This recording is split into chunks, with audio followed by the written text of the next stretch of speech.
Meet Rachel Gardner, the world's happiest girl. If by happy you mean constantly contemplating the quickest route to the afterlife, then yeah, her smile could light up a room, if it wasn't buried under layers of existential despair. Her emotions range from A to B, with occasional routes to C for sarcasm. Thankfully for Rachel though, she may get her wish sooner than expected, as she is trapped inside of a building with a bunch of murderous folks. However, Rachel comes across Zack, a guy who is 100% family friendly and totally wouldn't hurt a fly. Well, if that fly wasn't alive no more than maybe.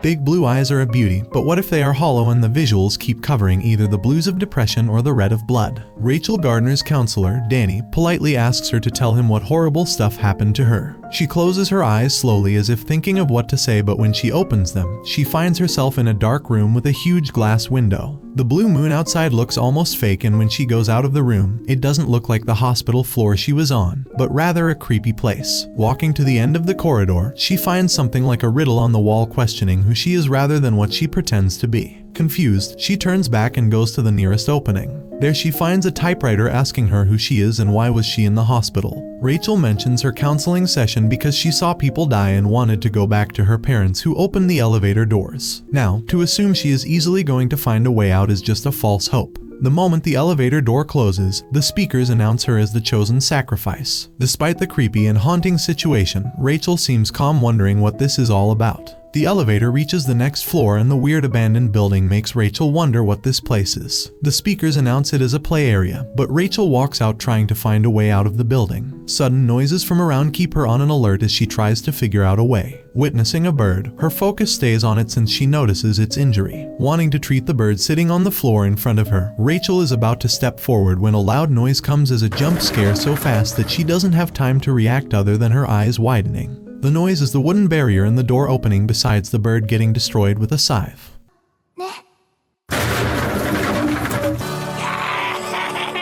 The scythe belongs to a weird guy covered entirely in bandages, named Isaac Foster, and laughing like a maniac as he asks Rachel to run if she wants since he is going to kill her. Rachel is frozen in shock till the guy gives her 3 seconds to run and starts counting. As if running manically in a do-or-die moment isn't enough for poor bewildered Rachel, the deranged laughter echoing through the floor as he follows her is enough to put a normal heart to marathon.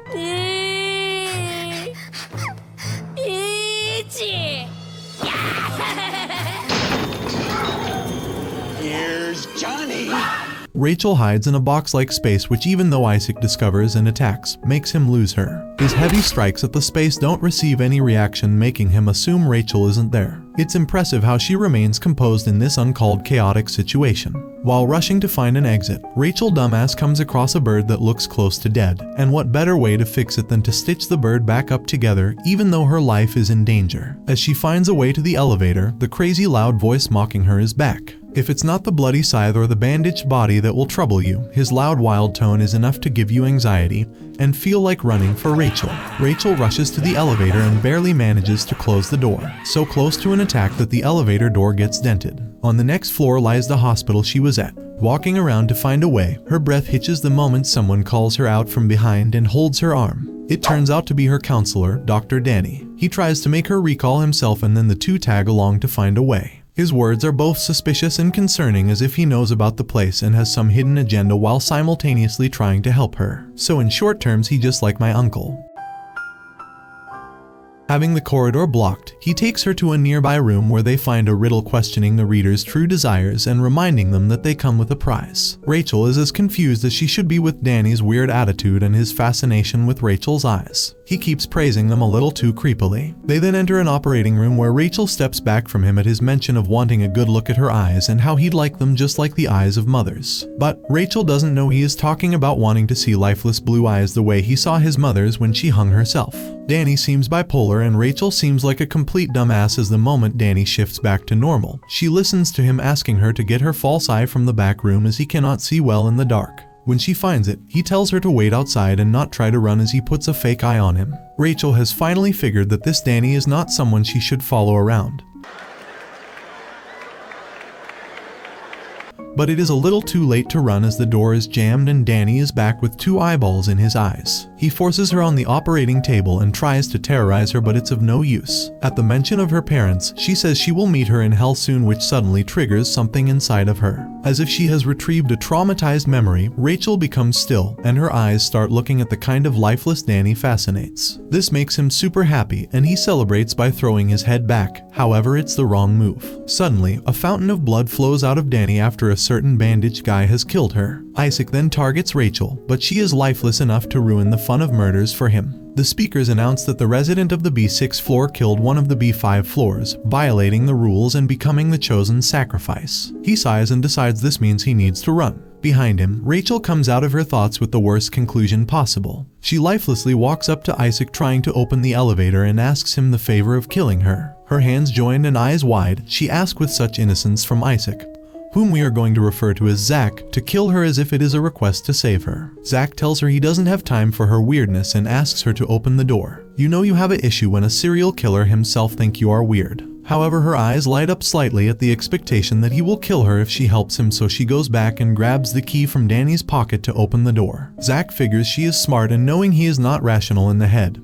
he asks Rachel to help him out of the place and he will kill her in response. Rachel agrees politely without any arguments, showing she is desperate to get killed no matter what condition. So now it's basically just a smart but dumbass girl who wants to get killed, and a dumbhead serial killer who doesn't know his way around. This is about to be a nightmare for all of us.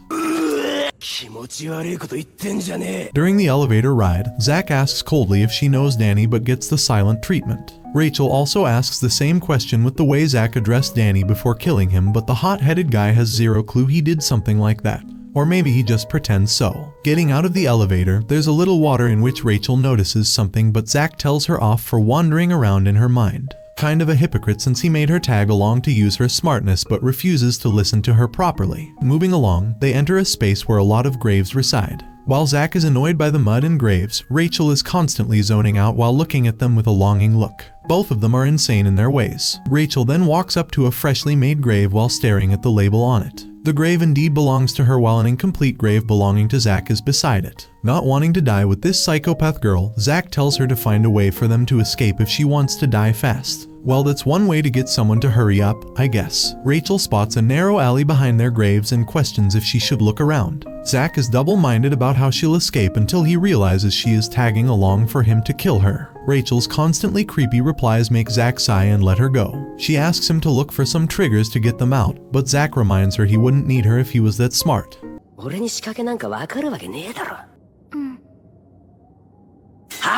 Motherfricker, no duh, I can already see why your dumb self needs her. I can see why you're the smartest person ever. Anyways, before entering, Rachel requests Zack not to destroy her grave if possible. Rachel walks down the straight alley with doors in the front until the lights flicker. The flickering is followed by the voice of a girl giggling. Walking up to the first door, she tries to open it but it's locked. The note on the table beside the door mentions how this person is fascinated by Rachel and prepares a special place for her to rest well. Zack, on the other hand, gets bored in an instant, and just like Rachel expected, he starts destroying all the graves after he is done with his. He unknowingly also clicks a trigger button that opens the door for Rachel. She again hears some giggles as she enters a library and finds the information of all the people who entered the building and got killed. The last 2 pages have information about her and Isaac Foster, Zack. The lights flicker yet again and the giggles come closer to Rachel, but she sees and feels nothing near her. A new note is placed on the table mentioning the person knows what Rachel wants. After Zack's maniac fun is over, Rachel walks out but isn't surprised to see the state of the place. Well, it doesn't even seem Rachel is even capable of any expressions.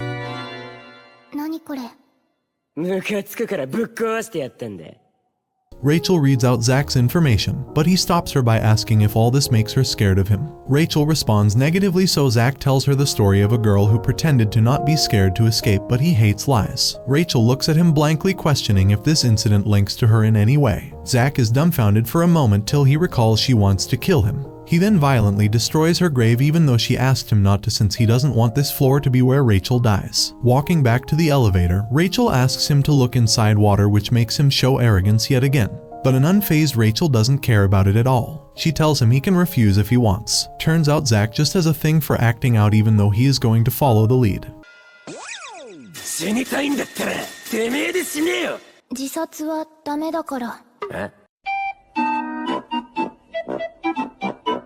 The cold water is annoying for him, but he doesn't find anything inside. Zack also asks Rachel to look alive if she even is, or off herself if the need is that strong. Rachel tells him doing it herself is bad because God said so. But suicidal thoughts and forcing someone to kill you seems fine here. What type of logic is that? I honestly couldn't tell you. Walking back inside, Rachel finds another letter that mentions the wishes of Rachel and the person are the same. Zack impatiently waits outside until the lights flicker that place and a girl with a wooden head appears in front of him. The girly giggles turn out to be belonging to a guy who is the same age as Rachel. Eddie mocks Zack for destroying all the graves he made, including the one he especially made for Rachel. He is delusional and psychotic to call his ways of killing aesthetic and assuming he can preserve her beauty when he kills her, unlike how Zack would messily kill her. Zack tries to attack him but fails in the dark. Rachel travels ahead in the dark area until she reaches another open space. She once again hears the same laugh, and then she hears Eddie talking in echoes from afar about how she wants to die. The voice nears her out of nowhere, telling her to say yes if she wants him to kill her. Now, a normal person would scream or fall back when someone appears behind them in the dark ready to murder them. But all Rachel shows is a tiny change of expression at the sudden nearing of the voice and no more surprises. Eddie continues his rant about knowing everything that happened to Rachel and her parents, but upon Rachel's asking why she is here, he tells her it isn't important if she doesn't recall. Zack tries to call for Rachel, but upon figuring she cannot hear him, he finally uses a little of his brain to analyze behind which wall Rachel could be provided the information she gave him. Rachel walks backwards as Eddie corners her, questioning repetitively and wondering why she wouldn't say yes to dying a painless death and getting a beautiful grave. Eddie seems to be confessing his true love for Rachel. But what sadistic love is that? Rachel may seem mindless, but it turns out she has been conscious all this time, so she wants to stick to helping Zack get out alive and kill her after. However, she is about to get lost in the temptation of early death until Zack calls her out from behind the wall and tells her that many people are trying to kill her in this building, but he swears to God that he will do it. This stops Rachel as her eyes widen and she confirms if he swears on God that he will kill her. Zack affirms her again, making her believe him and ask him to break the wall to get to her. Rachel seems to be pretty respectful of God, contrary to her wish to end the gift of life. I'm so confused what goes through this girl's head, it's actually making my own head hurt at this point. But hey, I would say I'm not one to judge, but for you Rachel I'm definitely judging. Eddie disappears with the words that he will be the one to kill Rachel. Zack mocks her for getting into danger a little too easily, which Rachel accepts as if it wasn't rhetorical. Then Rachel pesters him creepily that he swore on God to kill her if she becomes useful to him. A weirded out yet annoyed Zack tells her he hates lies and will do so. Trying to find an exit, they come across Eddie once again, but this time Rachel flat out refuses that she will be killed by anyone other than Zack. Eddie is angered at that and jumps to attack Rachel. Zack comes to her rescue. The lights switch off and Eddie disappears in the darkness, making it hard for Zack to attack him. Zack throws a few loose attacks, but him and Rachel are both unbothered at how close the scythe is swinging to Rachel's head. She is still until asked by Zack to find the switch to the lights. Rachel runs upstairs and hides behind a gravestone but gets caught by Eddie. He hits her in the stomach, making her fall, and shows her the beautiful grave he built for her. Rachel faints and falls inside, but it turns out to be a bait to shine the torchlight in Eddie's eyes and steal the remote from his hand. The rest is handled by Zack. Handled meaning he kills Eddie and the two of them find their way to the next elevator through the remote in Rachel's hand. Did we really just watch two guys battle to the death about who gets to slice, dice, and bury a Rachel? Yes, we did. Starting to think we may have some issues just like Rachel. In the elevator, Rachel addresses Zack formally, making him cringe at that, and tells her to call him Zack once again to ensure that he will kill her. In the next room, the beginning has some iron bars which Zack tries to break through his scythe, even though he is told by Rachel that it is iron. 鉄格子だよ。うっせえ。勝ってー。鉄だから。早く言えよ。After a moment of striking the scythe to the rails, a series of gunshots land exactly where they stand. Lucky that Zack has got a good response time. The speakers open with an ear-piercing girly voice, just like our annoying siblings, claiming to be the judge of this floor. She tells them she punishes criminals for their sins, calling the two of them as if she isn't a sadistic tormentor. She passes them for a quick response and opens the date to move ahead. Kathy tells them they will be going through rooms in the sequence to get them to accept being criminals. First, they are told to get their mugshot, which Rachel complies, knowing they need it to move forward. Zack seems to be camera shy and camera noob at the same time. Rachel manages to capture him well while he smashes the capture button so hard that a small Rachel comes out blurred. Nevertheless, they move forward to the next room, which is filled with a lot of wooden dolls seated in a chair as if watching a show. On the way, Kathy tries to get into their heads while Zack drags a lifeless Rachel, telling her to not wait and respond to everything Kathy says. Seeing some more iron bars, Rachel asks if he is going to smash them, but responds with a disappointed huh as if she didn't tell him before that it's useless. これ壊さないの。ああ、これ鉄だろ？壊せねえよ。 Zack asks her to find a mechanism to get them out, but she cannot find anything. She tells Zack to sit if he wants, and Zack, being the stupid guy, doesn't even bother to look at the chair he is sitting at. Rachel tries to tell him to not stay in the electric chair, but it is too late. The strap's close and a TV appears, revealing Kathy with her commentary about torturing Zack with electric shocks till Rachel figures out the mechanism of the room. Honestly, at that point, for Zack being this dumb, this just gotta be considered natural selection.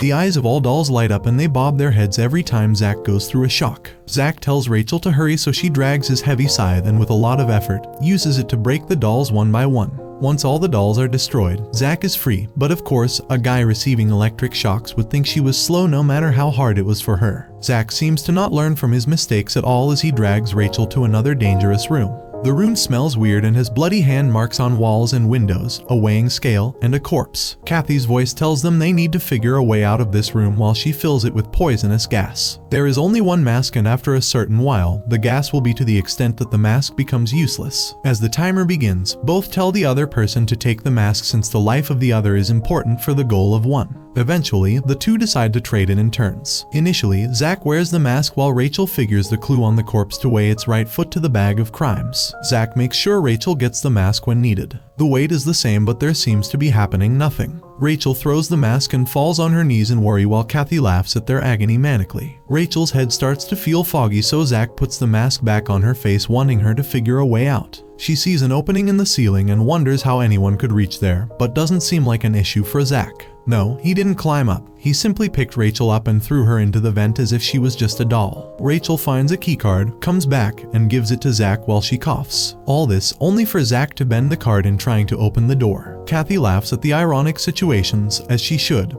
and then releases the higher intensity poisonous gas for them. The last resort Rachel finds is a little risky. She uses a small bomb, which is questionable for being in her bag, and uses the combustion property of the gas to blast the room into an opening. Rachel feels even more dull and dizzy than usual, but Zack doesn't stop for her. During the walk, he gets annoyed by her slow speed and tells her to tell him what she wants. She finally mentions wanting a little rest, so the two of them find a non-surveillance space. Rachel sleeps and Zack also closes his eyes, feeling dizzy himself. However, a nightmare from the past involving Zack's orphanage owners making him bury his dead mates ruins his mood. The dream isn't the worst part is the next task. They reach in front of a dollhouse that looks similar to Zack's orphanage, making him clench his teeth. Rachel reads out riddles and guides Zack to do what is demanded. What's demanded is exactly what he saw in his dream. This frustrates Zack for the right reasons, and it is commendable that he waited to complete the task before destroying the dollhouse. The next and last step is 2 injections, a vitamin, and a heavy drug that need to be taken to open the doors. Rachel shows willingness to take both of the injections, but Zack is well aware that he cannot survive without Rachel, and he doesn't want her to die with that dull look on her face. He takes the injections from her hand and injects himself, leaving no space for arguments. Zack feels dizzy outside with his past flashing in front of his eyes. So when Rachel appears next to him, he almost strikes his scythe hard enough to behead her. He tells her he wants to kill her, but she reminds him of him not reaching up safely, and her still having a dull look in her eyes. Zack calms down at this but still smirks and tells her that even with the dull look, it is hard for him to not want to kill her. He softly hugs her, telling her to keep reminding him to not kill her yet. With that, he pushes her. Zack tells her to make a promise to not let him kill her at the moment with that dull face of hers. The drug is currently turning him psychotic, increasing his urge to kill. He recalls the rest of the incident from childhood when he was digging up the ground.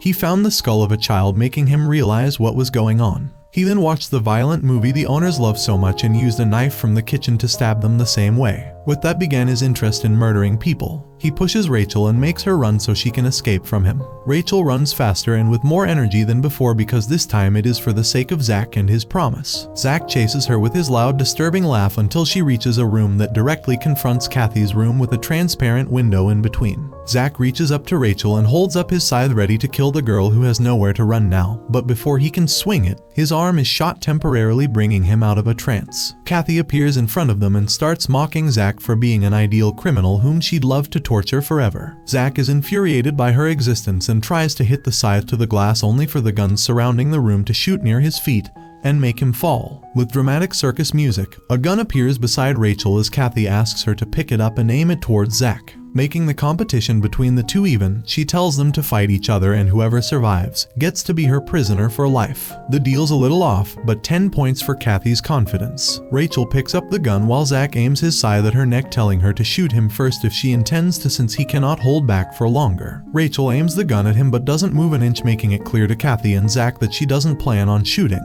According to Rachel, she will break the promise of avoiding getting killed with the boring look on her face, but will not break the promise of getting killed by him. She reminds Zack that killing and getting killed are their choices and they don't make them tools for each other. Not being able to hold back, Zack asks her to smile for him one last time, but the eyes are as dead as ever. He then smiles psychotically, telling her that imagining a real smile on her face while killing her makes him smile so big that he can kill himself. And followed by this, he stabs his guts with his scythe, leaving the two women shocked. Kathy comes out, not wanting Zack to be dead since she planned all along for Zack to kill Rachel so she could torture Zack afterward. Just like Zack, Kathy also doesn't have any interest in the dull face of Rachel. Seeing Zack alive barely, Kathy decides to use this time to make him feel more miserable, but Rachel is strongly against it. Rachel points the gun at Kathy only to get to know that Kathy handed her an empty gun, preparing for her to get killed since the beginning. Rachel doesn't want Zack to be killed since he has to yet kill her, so she takes out her gun from her bag and shoots at Kathy. Kathy is taken aback but gets composed pretty fast, prepared to launch the firing attacks on Rachel. However, the arm with the stick controlling all the firings is cut off in an instant by Zack, who woke up out of nowhere. He then strikes her belly, cutting it open for her to bleed to death. Kathy drags herself to her stick and fires a few shots, but all in vain till she dies. Even with a hurting gut, Zack feels good that the situation has improved. The two of them then move to find an exit and reach the same corridor they began from. Entering the room with the mugshots, they find the wall behind cleared to show an elevator. Using the hint they found before reaching there, which mentions giving to God the real name of the one who isn't a sinner, she figures they need to use their mugshot cards to open the elevator. However, it goes unnoticed by Zack that she used his name as the one who is not a sinner, and not hers. Sitting in the elevator, Zack praises Rachel's shot but also asks why she came to this building in the first place. Rachel tells him she saw some people getting killed and came for counseling, only for her to open her eyes in the basement afterwards. She leaves the question about why she didn't use the gun to defend herself from the beginning vague by directing it about not being suicidal and using her gun to shoot herself. After a decent conversation, Rachel gets up, telling Zack they have reached, only for him to fall to the ground while bleeding profusely. Zack falling on the floor shocks Rachel. She drags him out with great effort and gets him to sit with the support of a wall. Zack wakes up a little and tries to get up, but the more he moves, the more he bleeds. Rachel begs him to stay still. The worried look on her face is the last thing Zack sees before fainting again. Rachel rushes to get some help for Zack. Walking inside, she enters a space with a small podium in front of her. The environment feels weird and one of the candles from behind her fall. But instead of creating fire on the carpet, they turn into purple smoke, which smells kind of sweet to Rachel, making her eyes close. Rachel opens her eyes and finds herself in front of the podium with the book open in front of her. The book tells her to reveal her true self and open all her sins in front of God to find a way. Rachel walks up to the door with the question about her name. The door opens the moment she mentions her name. The smell lingers around the entire area. Rachel walks ahead and finds a small bottle with words in the air to spit out her sins and see what she feels upon seeing that proof. The entire scenario seems to be to reveal all the stains she bears. The words start revolving around her, changing the illusion into the scenario where she stands in front of a mirror and is asked who she is and what she sees when she looks at herself. Being a simple person, Rachel mentions she sees herself only and nothing else, making even the prescriptions on the mirror get frustrated with her. The mirror breaks into pieces, asking her to collect them and know her true self. She catches one of the pieces with her reflection in it and the scenario once again shifts. It is a walled space with paintings all over and this time the inscribed words are also voiced out. The statements are said again, followed by repetition of tearing herself to drag out her sins. You'd assume Rachel has been hypnotized into hurting herself with the way she also starts chanting those words, but she suddenly starts tearing the paintings violently. Screeching screams can be heard every time. The scenario shifts to a painting of a family of sheep, and reflections of her parents come out of the painting wanting to approach her, but her concern about Zack is keeping her from falling into emotional illusions. She saves the blood coming out of this painting in the bottle and walks ahead with bloody footsteps out of nowhere to reach the source of the music. She is asked to declare her sins, so she throws the blood at the photo of the angel in front of her. The piano melody transforms into loud haunting music surrounding Rachel. After the music stops, she finds herself inside a church and the floor resident, Priest Gray, approaches her. Rachel drags herself a little away in caution, but he tells her he won't hurt her until he can make a clear judgment about her. After getting to know what Rachel wants, he tells her she can find medicine on Danny's floor and he can take her back if she passes the tests that come for her. Rachel borrows time to visit Zack once again and rushes back only to find him on the floor and tossing himself forward. Zack is a little offended at being indirectly called useless, but Rachel is serious about wanting to help him and promises she will return alive. Before she goes, Zack tells her to go to his floor too and get a knife that has been stored in his room. With Gray, Rachel now travels down only after taking his words that he won't try to hurt Zack. They reach Kathy's floor and Gray sits down telling her she needs to pass a test on each floor. On this floor, she needs to power the electricity to turn on the elevator in the prison. Rachel rushes to find the source. She finds a switch in a prison cell and enters there only for a weirdly deformed man to attack her out of nowhere. Lucky for her, his trapped food gives her time to rush. Dodging the numerous roaming prisoners, she reaches Kathy's control room and uses her guns to fire at the prisoners to get them out of her way. The look on Rachel's face as she shoots people raises a lot of questions. Rachel kills all those people without batting an eye. Suddenly, the ghost of Kathy appears behind her, laughing at her coldness for killing all the people in despair just because they were in her way. Kathy then disappears, leaving Rachel confused but not stopped. Rachel rushes through the bodies of all the people she killed and reaches the switch to turn it on. She then walks up to Gray, who asks what she did to her hindrances, to which Rachel replies honestly, creating a new point in Gray's analysis. The next is Eddie's floor. Gray tells her that the switch is in the water temperature control room, but Rachel questions why she is supposed to do all this when reaching Zack as fast as possible is a necessity. Gray calls her an irregular exception at that, but Rachel doesn't have much time to worry about what it means. While walking away, she notices Eddie's body is also gone, just like Kathy's. Seeing all the destroyed graves, Gray pities Eddie as he was known for his kindness and many people in agony confined to Eddie to kill them, but unfortunately they did not move on to their next lives. Rachel once again hears the familiar giggle and sees a glimpse of the ghost of Eddie, but decides to focus on her goal. Suddenly, a stuffed hand comes out of the ground and holds her ankle only for her to yank it away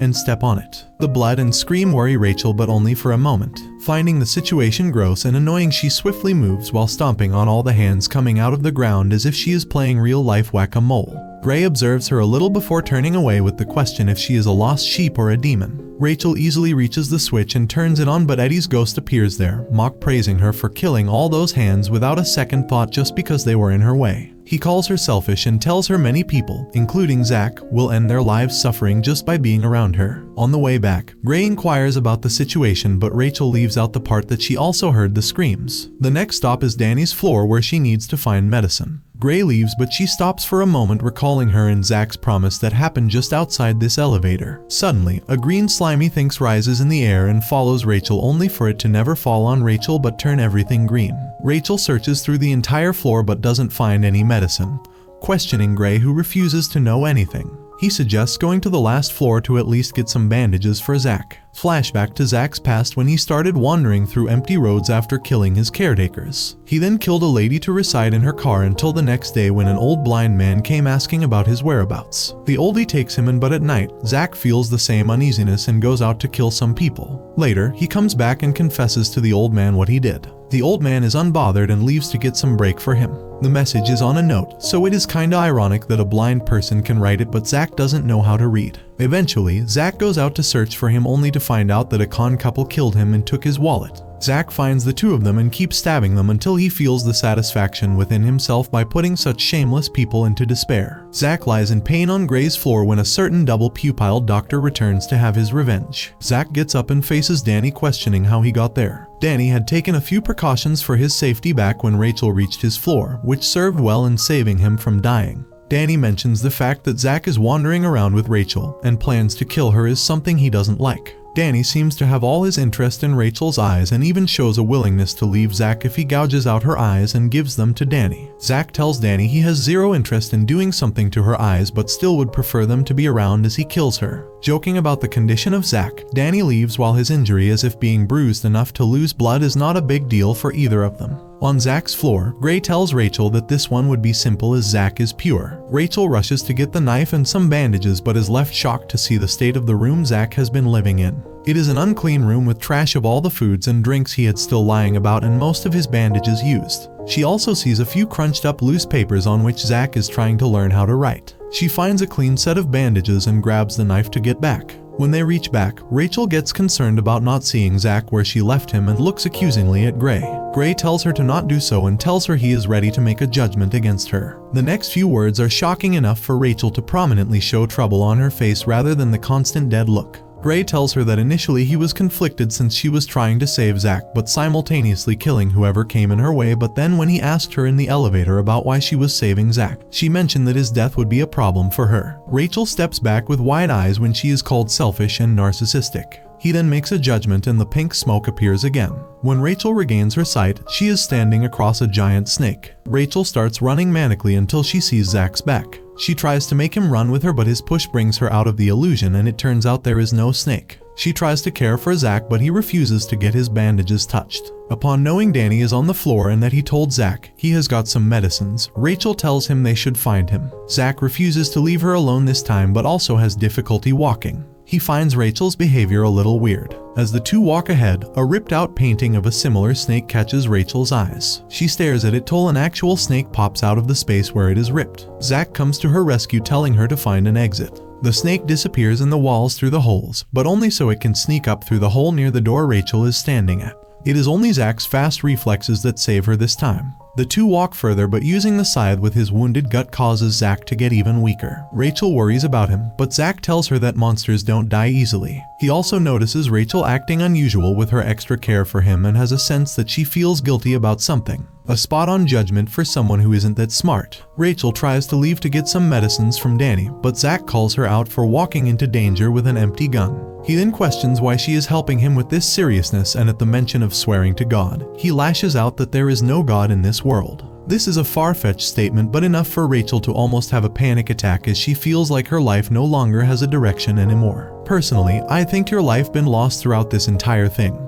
But you know that's just me. Finding her attitude weird, Zack brings her out of the trance that he didn't lie when he said he would kill her. Even though Rachel's smile is creepy due to her dead eyes, Zack seems to be wanting to see it now and then. Probably trying to find the happiness he likes in his potential targets to murder. Zack then falls on the floor and almost passes out after handing the knife to Rachel for self-defense. Rachel follows the blood trail left by Danny but suddenly the sweet smell is back followed by a rabbit that looks like an illusion. Rachel follows the rabbit but suddenly her eyes get fogged and she finds herself falling. Rachel opens her eyes to the grave that Eddie made for her and finds Eddie standing there. He places the cover on the grave while Rachel tells him calmly to let her out as Zack needs her. She then stabs the grave and finds herself in the electric chair of Kathy's floor out of nowhere. Kathy's illusion appears in front of her followed by an extreme electric shock that finally creates some expressions on her face. The next moment she is in the tight room with a mirror in front of her but the mirror has a reflection of Kathy instead of Rachel. She stabs the mirror since it's in her way but steps back upon seeing the reflection shift to Zack as the mirror bleeds. Rachel is now in the church hearing the same words from Gray about what if God is not willing to accept the promise she made with Zack. She feels panicked at that when suddenly Gray appears in front of her asking her why she left Zack alone,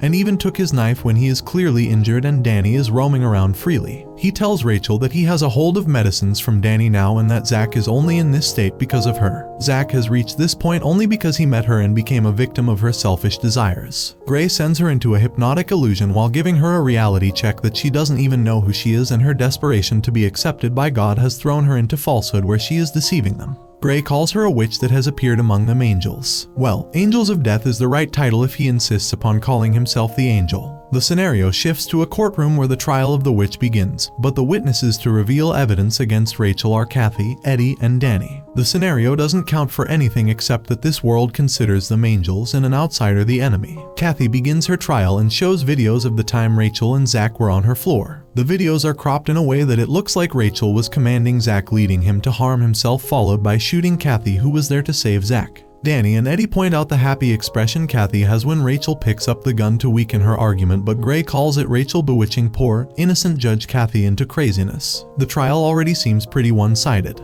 Kathy announces water torture for Rachel, but Rachel seems unaffected even in the tornado of water. Kathy's time is over, and now comes the turn of Eddie, who begins pretty sweetly about how much he adores Rachel and how similar they both are, but it slowly turns into anger as he mentions Rachel being selfish and only caring about her happiness. He announces spike torture for Rachel, and suddenly she is hanging by a rope above some spikes. Rachel still seems lifeless and ignores the calls from Eddie, who still asks her to listen to him if she wants to save herself. In anger, he asks the rope to be cut, but right before Rachel touches the spikes, the illusion fades and Eddie is sent back since his judgment and review have been clouded by Rachel's obsession. With the turn of Danny, he claims to know Rachel the best, which isn't entirely wrong since he was his counselor before revealing his true creepiness. Most of the explanation revolves around how he fascinates her dead blue eyes, but he also lists similar stuff as everyone else about Rachel being selfish with her abnormal heart and hopeless soul. Danny claims that Rachel steals moments from others since she doesn't. He almost loses his already lost mind once again while repeating how her soul is dead.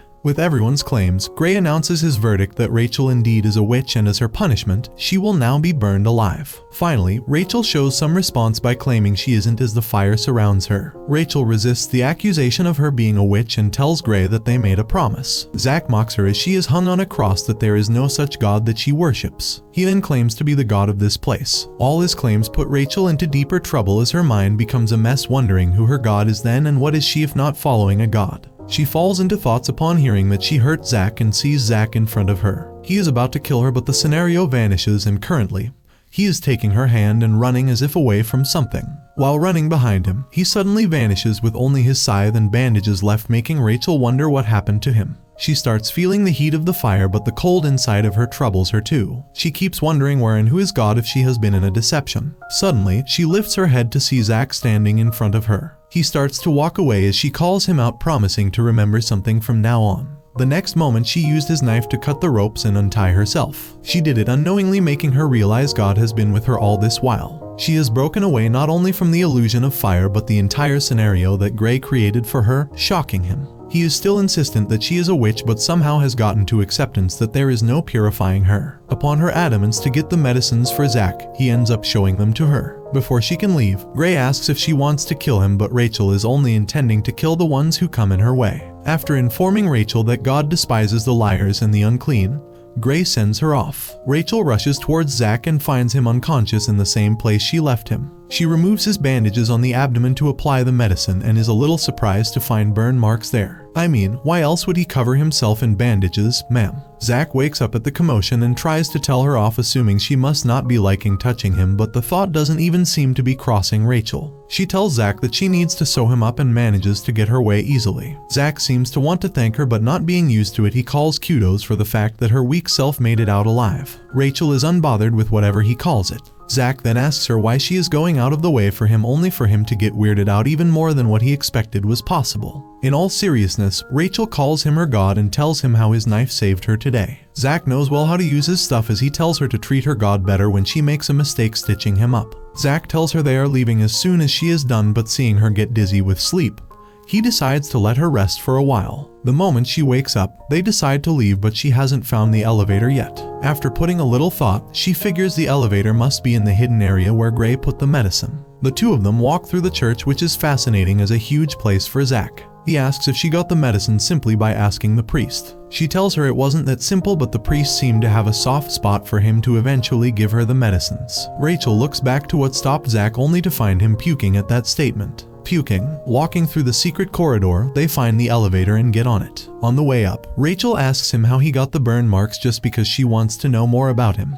Zack tells her that his mother's boyfriend put him on fire to kill him back when he was a kid, but he didn't die. His mother then sold him for money. He asks if she is satisfied now that she knows, and Rachel smiles in response that she got to know something about him. She then asks him if he still wants to go out, and Zack tells her it is obvious. He also reminds her that he never lied to her about anything and will indeed kill her. Hearing the word lies gives her the flashback of the murder she witnessed, and she is about to tell him something about herself when her tongue gets stuck. She then makes up an excuse about forgetting what she wanted to say. She has been considering Zack her god, and Gray told her god doesn't like liars and the unclean, so she needs to keep lying to him to not reveal how unclean she is. On the next floor, she finds herself in the room where she was and tries to stop Zack from looking into some room, but words seem to be choked in her throat already. Zack bends down to see blood and follows its trail down to the room in the front. Rachel wants to stop him but is too shocked to do so. He enters the room and calls her to follow him. Looking around, the room is a mess with blood spread around, followed by flowers and a couple sitting on the sofa creepily in the dark with blood on their bodies. The woman looks very similar in features to Rachel, suggesting who the couple could be. Zack is about to touch the bodies but gets stopped by Rachel, who tells him not to mess around since they don't know what the place is about. Zack's hand touches the arm of the man, making it fall since it was a stuffed arm fit to the body. Zack looks closely and can see it is a corpse but wonders what this is all about. Rachel starts begging him to kill her right away, probably because she doesn't want Zack to find out the truth. Zack isn't ready to do something out of the conditions he had put and starts walking away, only for Rachel to sound crazy while begging him. The sight of the Bible on the ground makes her panic more and she passes out with the tension. Zack tries to wake her up and looks at the book, but it is all in vain. He hears a commotion outside the other door and opens it to find a creepy toy monkey making weird sounds. He goes ahead to look at the surroundings, only for Danny to come out of his hiding and rush to the room, closing it before Zack reaches. The strong door is unbreakable by Zack's side while Danny tells her he has Rachel in his custody,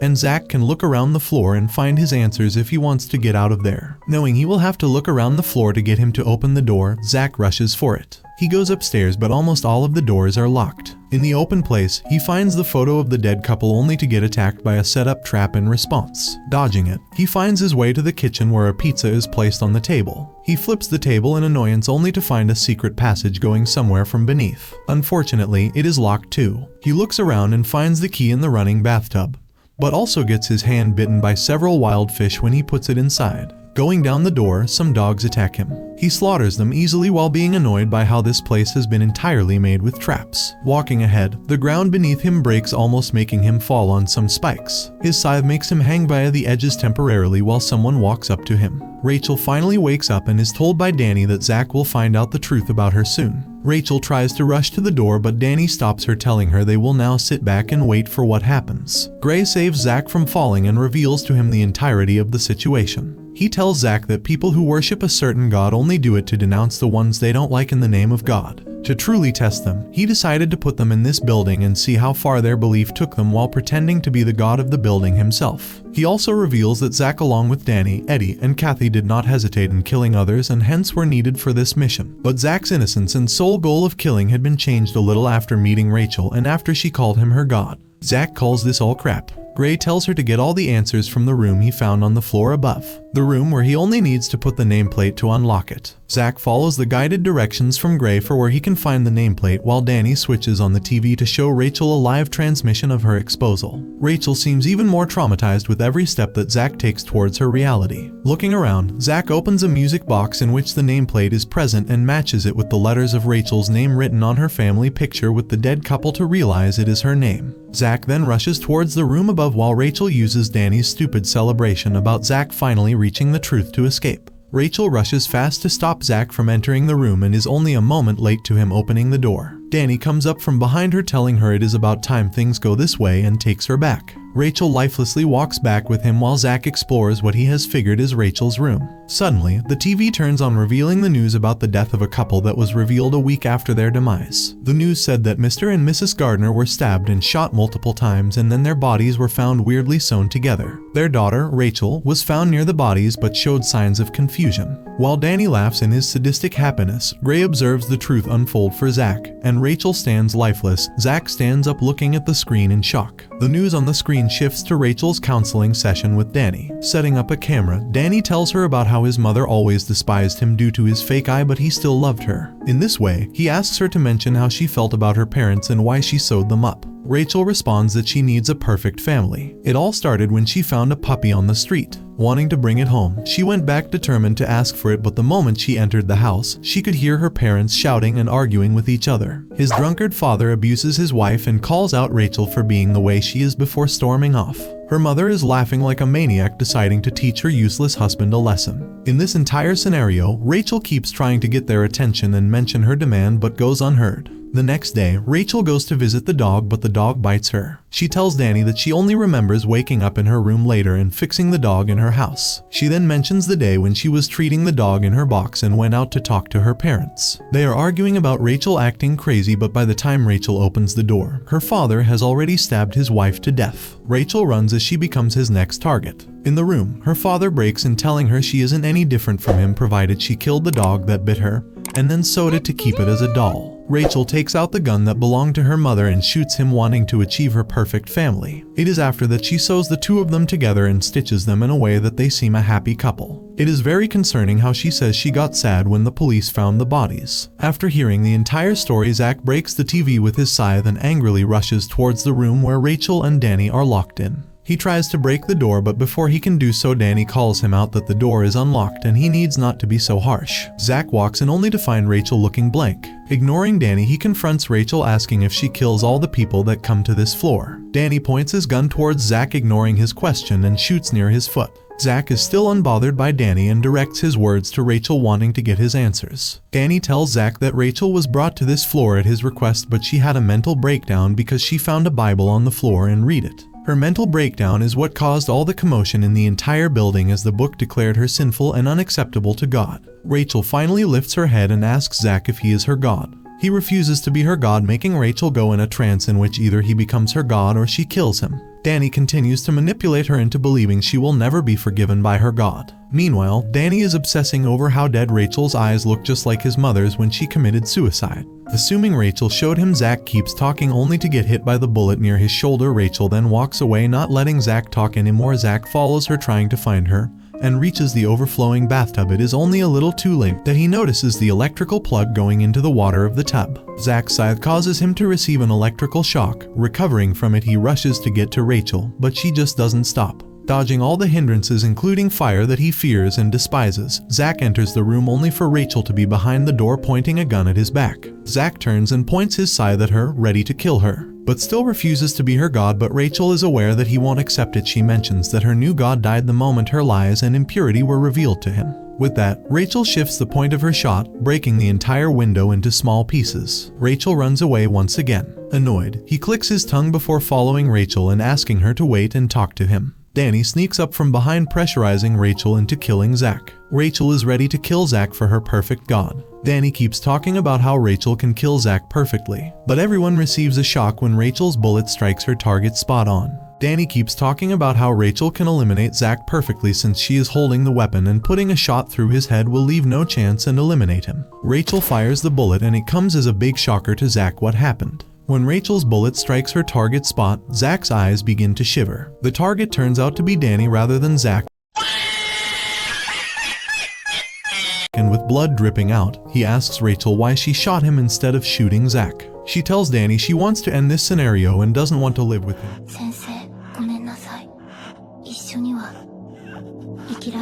With that said, Danny falls on the floor and dies. She then turns to Zack, asking him to eliminate her, while she also mentions that her last job was disposing of Zack. If Rachel's weird antics didn't annoy you before, this sure will, as she calls it her seriousness while being as absurd as possible. Figuring her out, Zack screams at her and inserts his scythe in the ground and tells her to stop being stupid because she is not making any sense. With a smile on his face, he goes closer to Rachel and then he stands with the gun right at his chest, asking Rachel to pull the trigger and end everything. She is shocked that he is taking it like that and not being scared of the outcome. Using her shock as a chance, he pushes her on the ground, kicks the gun from her hand and holds her hand by his feet against the ground. Basically, he corners her in a way that she will die in one strike of his scythe. He says aggressively that a dumb brat of a person like her can't eliminate him. But the person who has been begging to be eliminated all this time is currently begging Zack to not eliminate her since her god has died and Zack is not her god anymore. Zack tells her that he eliminated her god, but he is the one who promised to eliminate her, not her god.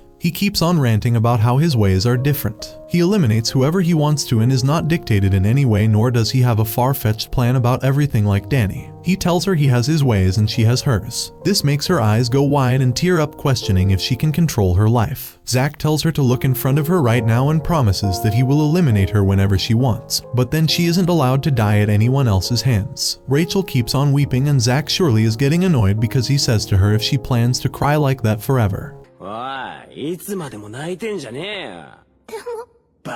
He then asks her to get up and find a way out with him because this is her floor and she must know a way out. Rachel realizes she doesn't know any way out. She points a door to him and asks him to try and push it and it will open, but instead he breaks it and they walk through that.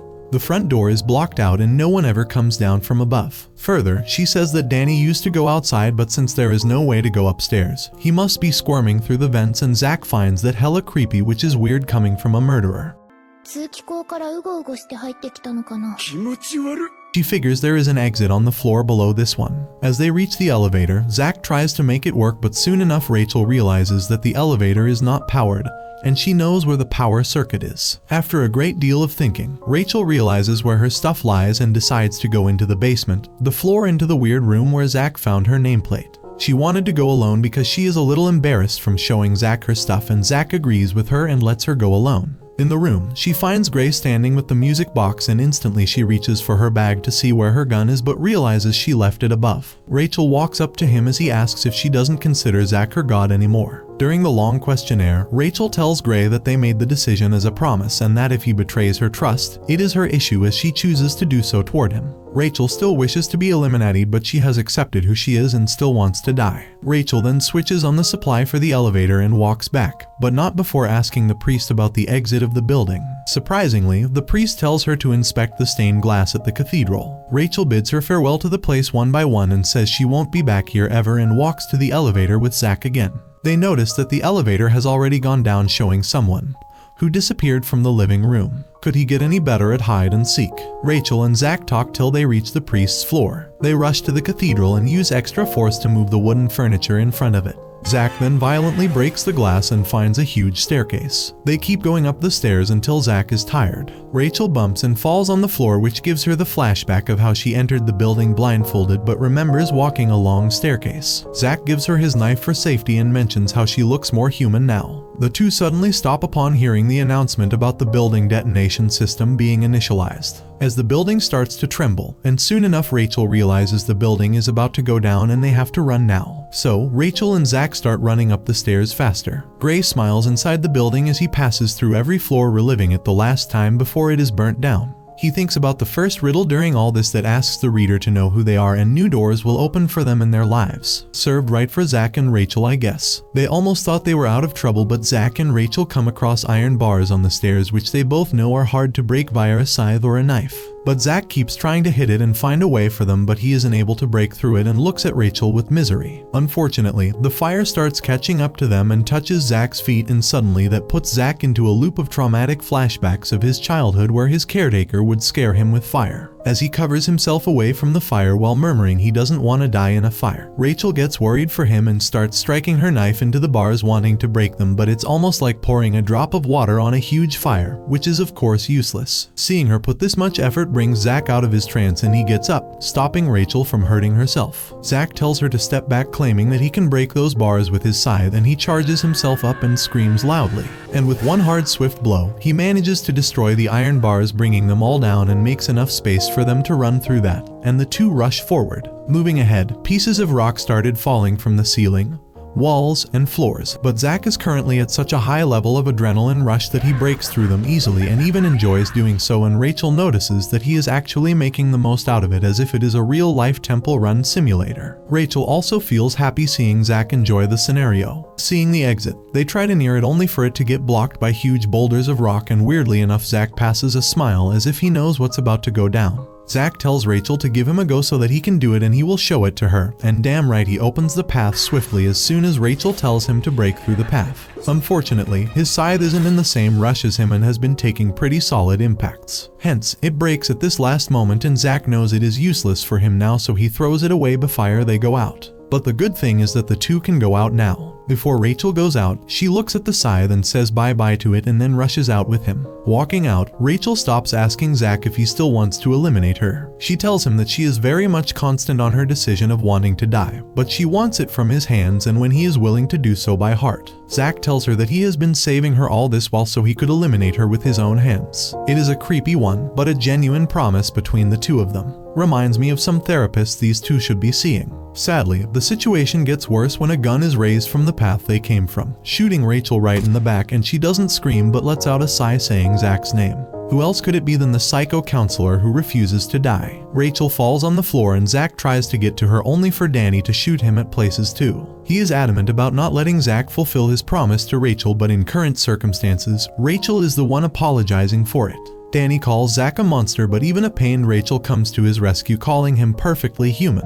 Danny gets furious as he gives Rachel everything, but it is Zack's one promise that makes her alive to him. He is furious and says that he gave her everything like toys and food and literally her own floor to live in, and yet she would choose Zack over him. Irritates him off and goes on to shoot her with the gun with a creepy smile on his face again. Rachel tells Danny that no matter how much he tries, he cannot steal the vow from them because it doesn't matter whether the promise is fulfilled or not. What matters is that they made the promise with complete honesty. With tears in her eyes that make her seem alive for once, Rachel consoles Zack. Danny feels pained and takes great force to point his gun at Rachel and shoot her more. He just couldn't handle seeing Rachel's eyes look alive. Danny completely intends on putting an end to the both of them with their wish. But the fire has reached them finally, and as the fire surrounds them and he points his gun at Zack, an arrow comes striking him in the chest when he wasn't even expecting it.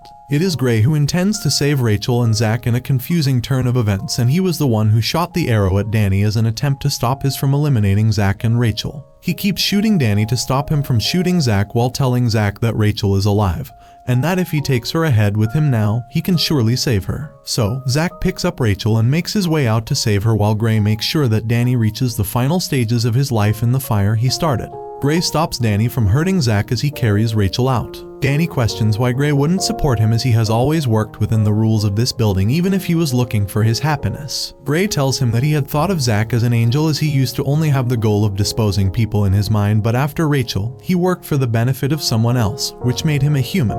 It was pretty hard to digest that the guy he considered an angel was revealed to be human for a girl he called a witch. Gray also confronts Danny that he had been treating Rachel so well since he wanted to become her god and give her the world she always deserved. Danny doesn't deny it and cries that he'd have had nothing if not that. He had brought Rachel here and treated her so well in hopes that one day she would decide to live with him.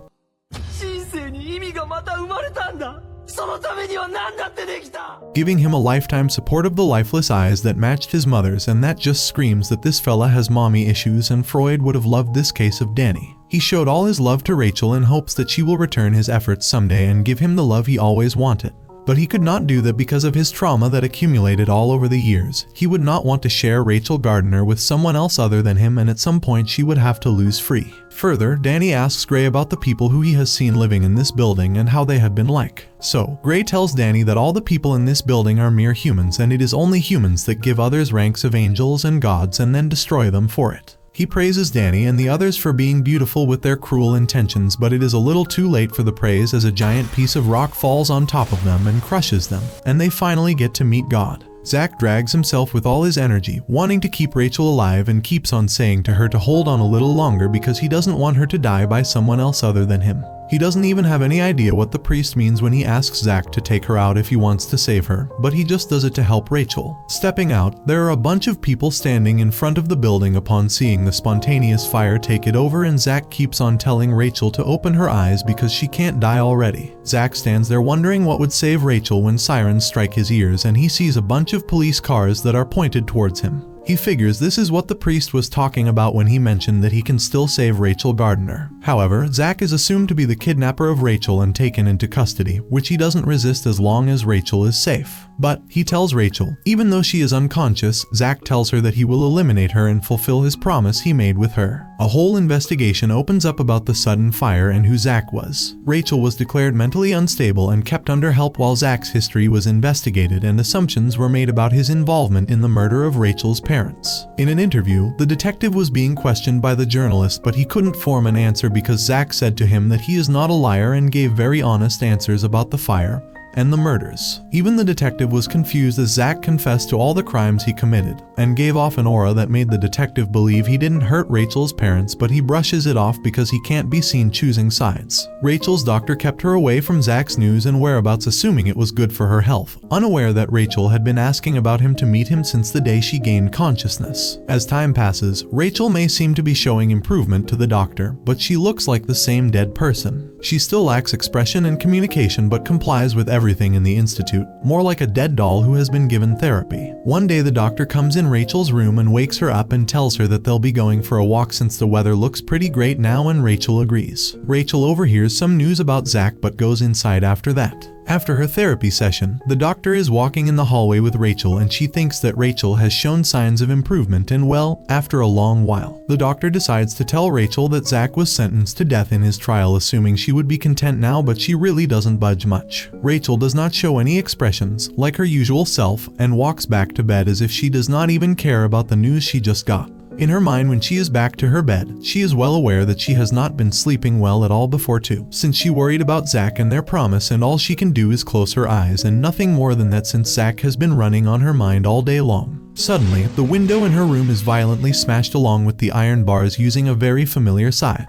The bandaged murderer is back to taunt Rachel for still having the boring expressions on. He tells Rachel that she doesn't need to live with the promise herself, as he completely intended to be there for her. Not having much time, he tells her to hurry, so Rachel jumps out the window towards Zack, once again requesting him to eliminate her, and he catches her in his arms and says that he will now fulfill his promise because it is her who wants to die so badly. Though the anime doesn't reveal this, here's a glimpse into the true ending of the series. Although Zack was meant to end her life, he ultimately chose to let her keep it, giving her a chance to find purpose in this world. Unfortunately for Zack though, he was imprisoned and escaped multiple times but tragically met his end on death row. While Rachel did stay alive longer than Zack, after hearing about his death, she shortly passed away in her sleep due to her desire to perish alongside him. That concludes the anime recap of whatever we just watched. If you have any suggestions for the next anime, let me know down below and I'm out.